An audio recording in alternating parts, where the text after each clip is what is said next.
हम prime time में बात करेंगे। हमारे साथ सुधांशु त्रिवेदी हैं, प्रवक्ता बीजेपी के, संजय निरुपम है प्रवक्ता कांग्रेस के, केटीएस तुलसी हैं, वो जो एडवोकेट हैं, वकील हैं सुप्रीम कोर्ट में, और के विक्रम राव हैं, आप राज्यसभा सांसद भी हैं केटीएस तुलसी जी। के विक्रम राव हैं, अध्यक्ष हैं Indian federation of working journalist, और के विक्रम राव के पिताजी नेशनल हेराल्ड के पहले संपादक भी थे। सुधांशु जी, पहले हिस्से में मेरा प्रयास ये रहेगा, एक गुजारिश है कि जो बातें मैंने बताई उसे रिपीट ना करते हुए और मंशा की बात छोड़ते हुए अगर एक दो सवाल, बिंदु के कड़े सवाल अगर आप पूछ लें तो मैं चाहूंगा कि संजय निरुपम भी उसी एक सवाल पे जवाब दें, तुलसी जी भी उसी पे जवाब दें और विक्रम राव जी भी उसी पे जवाब दें, ताकि बारी बारी से कम हम 2-3 बिंदुओं पर चर्चा कर लें। दूसरे हिस्से में हम राजनीतिक पहलू पे चर्चा कर लेंगे, वेंडेटा वाले मामले पे। तो सुधांशु जी, आपकी बारी है। देखिए, सबसे पहला यहां पर विषय क्या है कि निर्णय पहले निचली अदालत ने एक ऑब्जर्वेशन दिया है, फिर हाई कोर्ट ने दिया है। अभी तक उसने जांच एजेंसी भी तय नहीं की। अभी तो हाई कोर्ट उसको एक्सेप्ट कर रहा है विचारार्थ। अब वो ईडी को जाएगा, सीबीआई को जाएगा, दिल्ली पुलिस जांच करेगी। ये सारे विषय अभी विचाराधीन है। तो यहां पर राजनीतिक एंगल कहां आ जा रहा है, यह बात समझ से परे है। एक बिंदु आपने भी स्पष्ट किया है कि जनवरी 2013 में यह मामला हुआ, 1.5 साल इनकी सरकार रही, उस बीच में आपने क्या प्रभावी कार्रवाई की, यह भी ये कहीं नहीं स्पष्ट कर पा रहे हैं। और जब सिब्बल साहब तो इतने बड़े लॉयर होकर कोर्ट की टिप्पणी को राजनीतिक नजरिए से देखने का प्रयास कर रहे हैं, यह भी अपने आप में थोड़ा सा बहुत ही अटपटा और हास्यास्पद सा लगता है कि कांग्रेस पार्टी इस विषय को सही ढंग से तथ्यों के आधार पर नहीं दे पा रही। दूसरा, प्राइमा फेसी जो तथ्य नजर आ रहे हैं कि 3 एंटिटीज हैं, एजेएल है, कांग्रेस पार्टी है और यंग इंडिया है। तीनों में लोग कॉमन है। आपको कभी ऐसा लगता है, ऐसा नहीं नजर आ रहा है कि एक व्यक्ति ने लिया, उसी व्यक्ति ने दूसरे कैपेसिटी में कर्जा माफ किया और तीसरी कैपेसिटी में उसी व्यक्ति ने सारी संपत्ति का मालिकान हक एक प्रकार से दे दिया। इस प्रक्रिया हिंदी में कहावत है, इस प्रक्रिया में अंधा बाटे रेवड़ी, मुड़मुड़ अपने को नहीं, वो कहावत छोड़ दीजिए, हर कहावत दिखाई पड़ रहा है इस पूरे प्रकरण में। मैं सुधांशु जी, मैं चाहता हूं कि दर्शक भी समझ सकें आपके आरोपों के जरिए कि चार्ज क्या है। मतलब वो ठीक है कि इन्होंने एक कंपनी बनाई, दूसरी कंपनी को टेक ओवर किया, ऐसा चलता रहता है।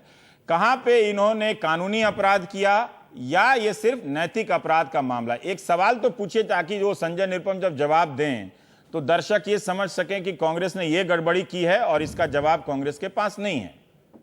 देखिए, जैसे एक उन्होंने तकनीकी आधार होता और एक होता लेटर, एक होता स्पिरिट। तकनीकी आधार पे कपिल सिब्बल जी ने कहा कि नहीं, कोई भी राजनीतिक दल किसी भी प्रकार से खर्च कर सकता, तो अगर उसने कंपनी में भी ले लिया तो कोई बात नहीं। अब अगर आप भाव में देखें, स्प्रिट में देखें, तो कल के दिन राजनीतिक पार्टियां क्या कंपनियों के शेयर्स खरीदना शुरू कर देंगी?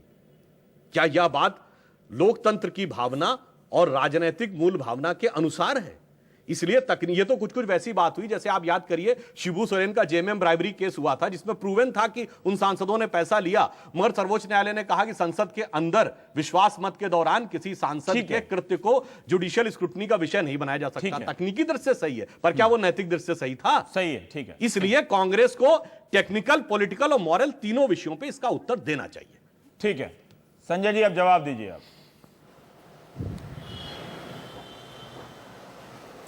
देखिए, सबसे पहले रवीश, मैं ये बताना चाहूंगा कि कांग्रेस पार्टी ने जो भी लोन एजेएल को दिया और उसके बाद यंग इंडिया ने जो शेयर्स खरीदे एजेएल के, ये कहीं से छुपी हुई बात नहीं है। कांग्रेस पार्टी ने स्वयं 2010 में इलेक्शन कमीशन को जब अपना एफिडेविट दिया तभी सब कुछ बताया। तो जो पूरे बीजेपी के लोग और स्वामी जी जो कह रहे कि संदिग्ध कारोबार है, ये संदिग्ध नहीं है, पार्टी ने स्वयं बताया। स्वामी जी गए थे इलेक्शन कमीशन में, वहां से इलेक्शन कमीशन ने जवाब दिया कि भाई आपकी बातों में कोई दम नहीं है, उसमें कुछ गलत नहीं। अभी त्रिवेदी जी ने कहा कि ये कहां का नैतिकता और न्याय है, ये क्या ऑन रिकॉर्ड पॉलिटिकल पार्टी किसी कंपनी का शेयर खरीदे या कंपनी में पैसा डाले? संजय, इससे पहले मेरा एक सवाल है, क्या ये इलेक्शन कमीशन ने ऑन रिकॉर्ड कहा है कि उसके नजर में चुनाव आयोग के अनुसार ये कोई मामला नहीं बनता है, या आप यूं ही सरसरी तौर पर कह रहे हैं? बिल्कुल। जब इलेक्शन कमीशन को कंप्लेन किया था सुब्रमण्यम स्वामी ने, तब इलेक्शन कमीशन ने उनको जवाब दिया था। वो जवाब की कॉपी कांग्रेस पार्टी के पास है। एक दूसरी बात, अभी त्रिवेदी जी ने कहा कि कोई पॉलिटिकल पार्टी प्रॉफिट कमाने के लिए किसी कंपनी में कैसे इन्वेस्ट कर सकती है। त्रिवेदी जी को बताना चाहूंगा कि इनकी पार्टी बीजेपी एक म्यूचुअल फंड में, जिस म्यूचुअल फंड का नाम है कैन स्टार, उसमें पैसा डाला और बाकायदे अपने बुक्स में बताया कि हमको इतना प्रॉफिट हुआ इस म्यूचुअल फंड से। दूसरी बात, इनकी पार्टी ने खुद अपने माउथपीस में पैसा डाला और जब माउथपीस में लॉस हुआ तो इनकी पार्टी ने अपने बुक्स में बताया कि इस माउथपीस का लॉस बीजेपी का लॉस है। मतलब इस देश में पॉलिटिकल पार्टियां अपने माउथपीस को, अपने मुखपत्र को चलाने के लिए पैसे डालती रहती हैं। तीसरी महत्वपूर्ण बात यह है कि यंग इंडिया लिमिटेड जो कंपनी है, वो कंपनी एक नॉट फॉर प्रॉफिट कंपनी है। और अगर आप कहते हैं कि एजेएल की सारी प्रॉपर्टी 2000 करोड़ की प्रॉपर्टी यंग इंडिया के पास आ गया, तो उसका कोई लाभ उसके मैनेजिंग डायरेक्टर को नहीं मिल सकता, क्योंकि ये सेक्शन 25 के तहत रजिस्टर्ड कंपनी है और उसके तहत चैरिटी में ही इसका इस्तेमाल होगा। मतलब आप जो कह रहे हैं कि कोई क्रिमिनल कॉन्स्पिरेसी हुई है, कोई लाभ कमाने की कोशिश हुई है, ये सरासर बकवास है। आखिरी बात, श्रीमान स्वामी जी पे बाद में को एक लत सी लगी हुई है। ठीक है, गांधी परिवार के खिलाफ इस तरह के मुकदमा करते रहते नहीं, हैं। 99 में उतारी हुई करते के खिलाफ क्या मुकदमा किया आप सबको मालूम है। बाद में उनके मुंह पे खुद तमाचा पड़ा। ठीक है तुलसी साहब, नहीं ठीक है तुलसी साहब, मेरा एक सवाल आपसे है कि जो अभी संजय कह रहे थे और बाद में रविशंकर प्रसाद, वित्त मंत्री अरुण जेटली या निर्मला सीतारमण, इन लोगों ने जो भी बातें कही, उसमें एक बात, ये मेरा एक सवाल बनता है कि जब यंग इंडियन कंपनी बनाई जाती है, इसे बनाने की ज़रूरत क्यों पड़ी? अगर वो एजीएल के तहत सारी संपत्ति उसकी है और वो ये कंपनी बनाई गई और कोर्ट ने एक ऑब्जर्वेशन दिया है कि ये बनाई गई है जो नई कंपनी और जिसने एजीएल के करोड़ों रुपए की संपत्ति को टेक ओवर किया है, एक मैं जानना चाहता हूं कि उसके पास ये 2000 करोड़ की संपत्ति है, इसका कोई एजम्पशन वाला असेसमेंट है धारणा के आधार पर या बाजार मूल्य पे इसका कोई असेसमेंट किया गया है? ये आप ऑब्जेक्टिवली बता दीजिएगा। हालांकि आप सत्ता पक्ष के नहीं, आप विरोधी पक्ष से समझे जाते हैं। दूसरा ये कि ये यंग इंडियन बनाई गई, इसमें एक इंटेंशन को लेकर डाउट किया गया है। कोर्ट ने कहा है कि बनाने वालों का हम कंडक्ट चेक करना चाहते हैं। जी, मैं ये कहना चाहता हूं कि जो कोर एलिगेशन है, हाँ, मैं वकील नहीं हूं इस केस में, ठीक है, मगर जो भी डॉक्यूमेंट्स मीडिया में अवेलेबल हैं, हाँ, पब्लिक नॉलेज हैं, उसकी बिना के ऊपर कह रहा हूं कि जो कोर एलिगेशन है डॉक्टर सुब्रमण्यम स्वामी का, इनकी प्राइवेट कंप्लेंट है, उसमें यह कहा गया कि कांग्रेस पार्टी को चीट किया गया। सेक्शन 39 है क्रिमिनल प्रोसीजर कोड का, जो ये कहता है कि cheating, miss appropriation, criminal breach of trust वगैरह जो इल्जाम हैं, जो जुर्म हैं, उनको सिर्फ जिसको नुकसान हुआ हो, जिसने प्रॉपर्टी खोई हो, वही कर सकता है केस फाइल, दूसरा आदमी कोई नहीं कर सकता। दूसरा मैं पॉइंट ये बताना चाहता हूं कि मैं मान लेता हूं कि जो भी सुब्रमण्यम स्वामी ने कहा है वो सही है, मगर उसमें ये नहीं कहा कि किसी भी आदमी को, किसी भी इंसान ने, कांग्रेस पार्टी के किसी लोग ने भी एक पैसा भी फायदा उठाया है इसके ट्रांसफर होने के बाद। वो कहते हैं कि अब उठा सकते हैं, तो would liquidate the asset. They can in the future liquidate the asset.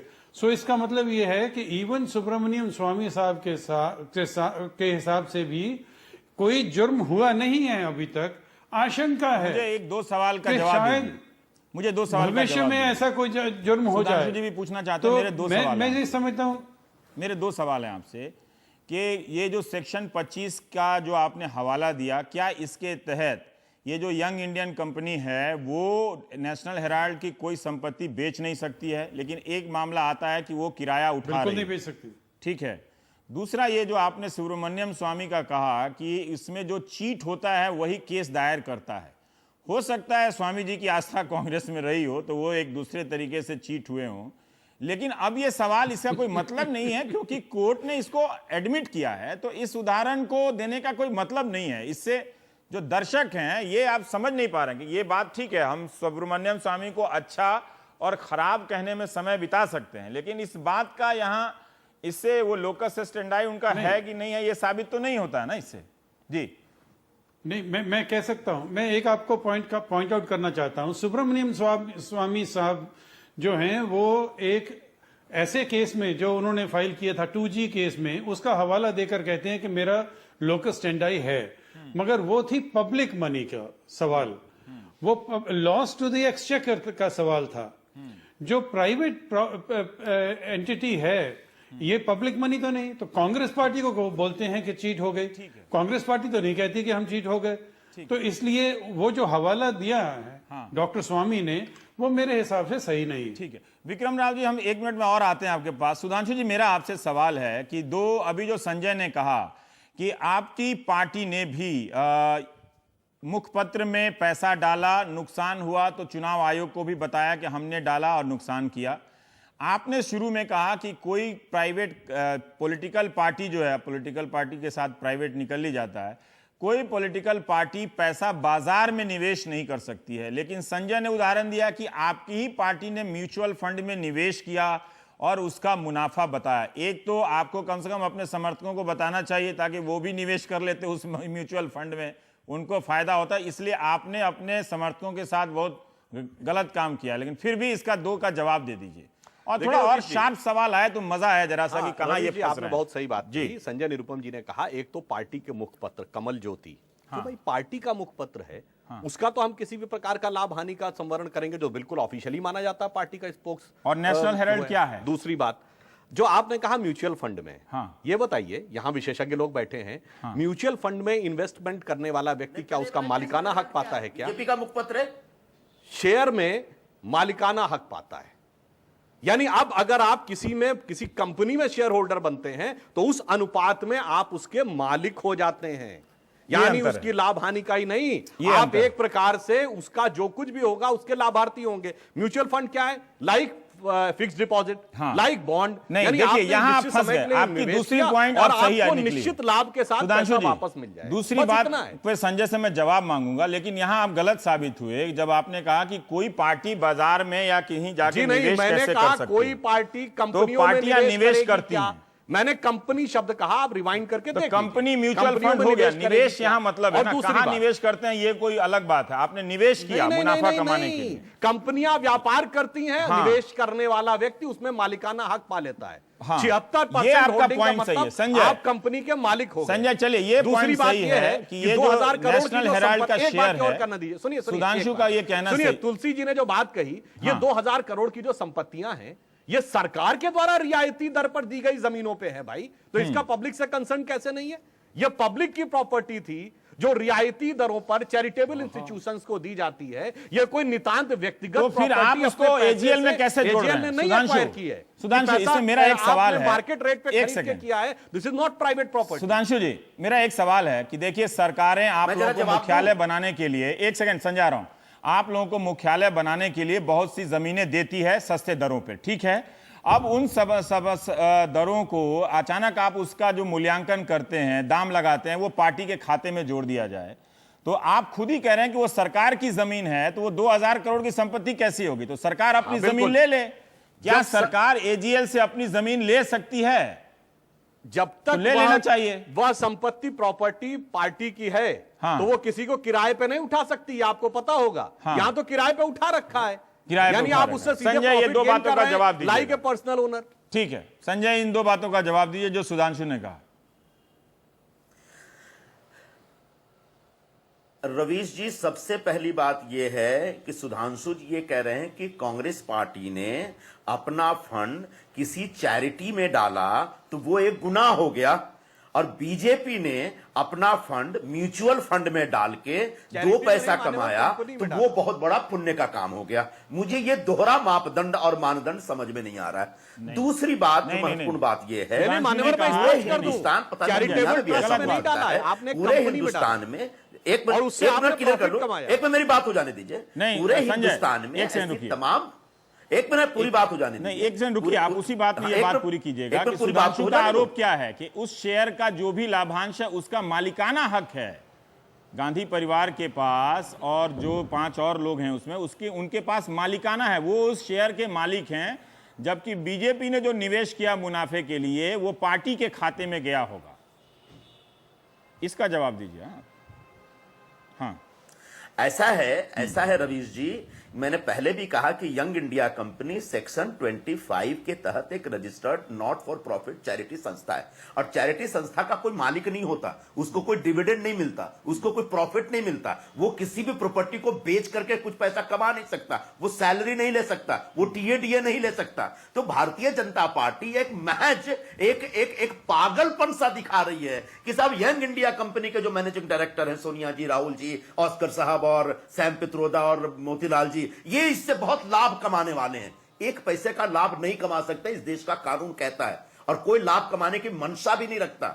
हां, अभी एजेएल के अंदर जो पूरा लॉस था और नेहरू जी के द्वारा शुरू किया हुआ अखबार और उस अखबार से जुड़ी जो भावनाएं थी, उन भावनाओं के तहत उस अखबार को, उस संस्था को रिवाइव करने के लिए कांग्रेस पार्टी ने एक कदम बढ़ाया है, और कांग्रेस पार्टी अपने मुखपत्र को बचाएगी, न कि आरएसएस और बीजेपी के मुखपत्र को बचाएगी। आरएसएस और बीजेपी का मुखपत्र अगर लॉस मेकिंग है तो उसको बचाने की जवाबदारी उनकी है, वैसे ही मेरी जवाबदारी, कांग्रेस पार्टी की जवाबदारी बनती है कि हम अपने मुखपत्र को बचाएं। तो हमने अपने मुखपत्र और जिसका एक ऐतिहासिक परंपरा रही है, उस परंपरा को बचाने का एक प्रयास किया है, और इस प्रयास में कोई गुनाह नहीं, कोई पाप नहीं। आखिरी बात बताता हूं, आखिरी बात रवीश, आखिरी बात कि जो क्रिमिनलिटी की बात होती है, जब कोई व्यक्ति, कोई संस्था क्रिमिनलिटी की बात करता है तो बर्डन ऑफ प्रूफ उसके पास होता है। आज स्वामी जी के ऊपर बर्डन ऑफ प्रूफ है, न कि हम कांग्रेस पार्टी या सोनिया जी या राहुल जी के ऊपर बर्डन ऑफ प्रूफ आना चाहिए। ठीक है, वो तो अदालत है। विक्रम राव जी, हमें जानना चाहता हूं कि क्या आप बता सकते हैं कि क्या वो सवाल जो बीजेपी को पूछना चाहिए था वो बीजेपी ने नहीं पूछा, या वो जवाब जो संजय निरुपम ने दिया उससे कई और सवाल ढक गए? थोड़ा सा हम चाहते हैं कि पॉइंट पर आप बताएं। मुझे मंशा में मेरी कोई दिलचस्पी नहीं है, उनका नेशनल हेराल्ड चलाएं या बेच दें, उससे मेरी कोई दिलचस्पी नहीं है। क्रिमिनल काम इन लोगों ने क्या किया है ये बताइए आप। हाँ रवि ने बहुत देर बाद मौका दिया आपने। हाँ, देर से मौका मिलेगा, ठीक है, आप बताइए आराम से जी। मैं घायल हूँ, मैं जानता हूँ दर्द क्या है। अच्छा, ये जो यंग इंडिया कंपनी बनी है जिसकी चर्चा आज हो रही है पिछले महीने भर से, हाँ, ये एक छोटी सी कड़ी उस लंबी श्रृंखला में, हाँ, जो 45 साल से बन रही थी, और नेहरू गांधी परिवार ने एसोसिएटेड जर्नल को इस्तेमाल किया है, हाँ, विशाल संपत्ति बनाने में। हाँ, केवल 90 करोड़ का मसला नहीं है। हाँ, कांग्रेसी मुख्यमंत्रियों से बंबई के बांद्रा में, भोपाल में, कदम कुआं पटना में, लखनऊ में अथाह संपत्ति जमा की है कांग्रेसी मुख्यमंत्रियों से, सस्ते दाम पे महंगी जमीन लेकर। इसके बारे में कोई सरकार नहीं करती है। मोदी सरकार भी गैर कांग्रेसी सरकारों की भांति एक क्लीव पुंसत्वहीन निकली है, जो एसोसिएटेड जर्नल्स को होली कौ, पवित्र गाय समझती है, छूना मुश्किल है। जब आप बाकी लोगों को दंडित करते हैं तो एक राजनीतिक परिवार सत्ता का इस्तेमाल करके, दुरुपयोग करके अथाह संपत्ति बना रहा है। विक्रम जी, कृष्णाचार्य जाना बड़ा मुंद्रा केस में। ठीक है, तो विक्रम जी बात सही है कि तो क्यों नहीं कर पाई है? हाँ, नहीं, आप पॉइंट बताइए ना। वो ठीक है कि कांग्रेसी मुख्यमंत्रियों ने जमीन दिया या संपत्ति दी, तो क्या हमेशा के लिए दे दी या सरकार उसे कभी वापस ले सकती है? मेरा एक सवाल जो सुधांशु जी से मैंने पूछा था। सरकार वापस ले सकती है। हाँ, जो गैर कांग्रेसी सरकार ने अपने डर और घबराहट के मारे नहीं ली, मोदी को मिलाकर। डरते हैं सब लोग। अब मुझे एक बात आप ये सोचिए रवीश भाई, मैं एक उदाहरण आपको दूं। हाँ, अगर यही आज संसद को पंगु बनाया गया, गूंगा बनाया गया, इसके माने यादव सिंह के समर्थक जो पार्टियां बैठी है लोकसभा में, वो भी लोकसभा को पंगु बना दे, क्योंकि यहाँ सीबीआई जांच हो रही है। ठीक है, तो क्या फर्क रह गया नेशनल हेराल्ड में और यादव सिंह के मसले में? ठीक है, मुझे देखिए, मैं राजनीतिक बात नहीं कीजिए, मेरे दर्शकों को आप इतना बता दीजिए कि यंग इंडिया कंपनी बनाई गई। माफ करिएगा, यादव सिंह का घोटाला अपने आप में एक बहुत बड़ा घोटाला, और उसको कम से कम कांग्रेस पार्टी और हेराल्ड केस से कंपेयर न करें। जो भी विक्रम जी बोल रहे हैं, थोड़ा विक्रम जी देखिए, आपके बात से भी ना हमारे दर्शकों को यह बात समझ में नहीं आई कि आपराधिक मामला क्या है। आप वो बताइए ना कि जो यंग इंडियन कंपनी बनाई गई और एजीएल बनाई गई, कांग्रेस जो सफाई दे रही है उसमें झोल क्या है? वो छोड़िए बीजेपी ने क्या नहीं किया या कांग्रेस ने क्या नहीं किया, आप वो टेक्निकल बात तो बताइए ना कि यहाँ क्रिमिनल काम कांग्रेस ने क्या किया है।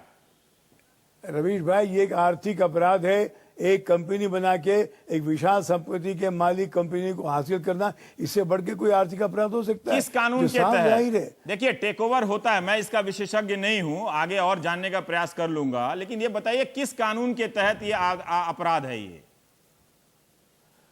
क्यों पैसों के हिसाब से दे दीजिए आप, कितना निवेश हुआ और संपत्ति कितनी मिली, ये तो कोई साधारण ये विद्यार्थी बता जनरल देगा बात है। आपको। विक्रम राव जी, लगा देखिए, पैसे का हिसाब आप समझा नहीं पा रहे। देखिए, मैं आपको मौका दे रहा हूं, आप साफ साफ कहिए ना कि इस कानून को तोड़ा है, इस कानून में उन्होंने देश और कांग्रेस पार्टी को धोखा दिया है। क्या करना चाहिए था, नहीं करना चाहिए, इससे बात तो, ये तो जनरल बात है कि उनको मैं कह दूं कि उनकी पार्टी ठीक से चलानी चाहिए। कंपनी लॉ का जी। वायलेशन है, इन्वेस्टमेंट रूल का वायलेशन है। कौन सा रूल? एक इंटेंट, कौन सा रूल का वायलेशन इंटेंट है प्रॉपर्टी एक्वायर करने के लिए।